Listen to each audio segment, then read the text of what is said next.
Okay, I thought I'd do a little quick video of feeding a couple of the fish. In the last video, not many of them were active there, like the catfish, but these puffers, it's interesting how they go crazy for the chopped up red wrigglers. Actually, they're not night crawlers or earthworms, they're a bit big, but I get the red wrigglers from a local sod and composting farm that do their own composting worms as well. I find they're a bit smaller and better for the smaller fish, especially when I chop them up. But these guys certainly like the earthworms for sure. Always bickering over them.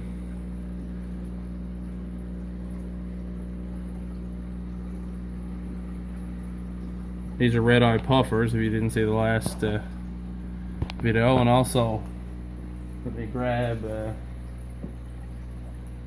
some frozen food here. I thought out some brine shrimp to get these reticulated oilwood catfish to come out. There's one there now, actually.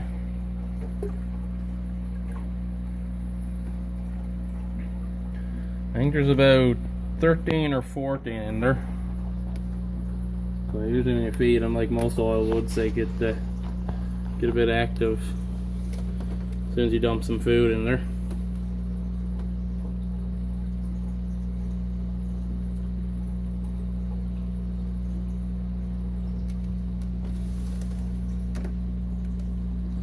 I've had these guys for a little while now. In the last video I mentioned I'd hoping to breed them, but I'm going to try to get some more my hands on some more Java moss, because they don't breed, from the research I've done, quite as same as the Tatkas, like in a cave.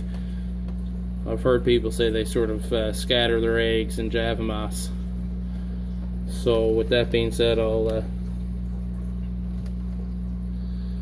try that, I guess.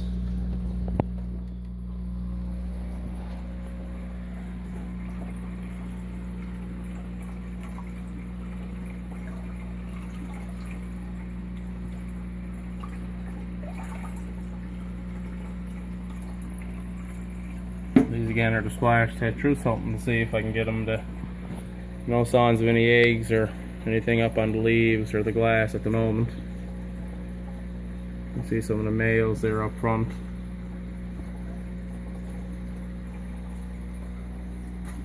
Puffers are full now.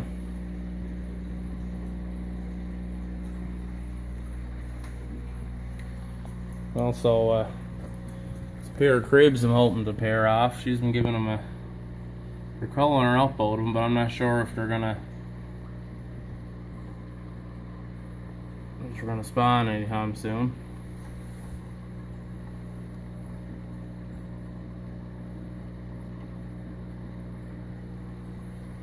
But I've been feeding them a lot of frozen food, and now that the summer's here, some mosquito larvae from the local ditches and some still water that's around the community. They usually do well on that.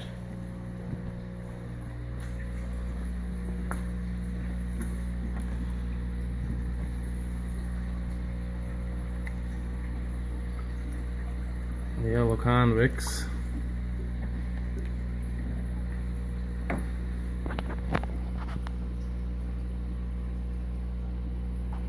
Yeah, some of the bigger guys are getting their yellow coloring. They're starting to look nice.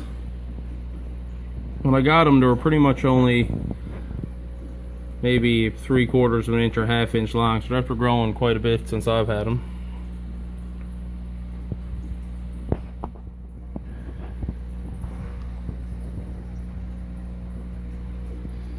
I feed these guys too, these Paratilapia pleinii, the chopped up worms as well. I've already fed them. They've gone through them pretty quickly. It's hard to even video that.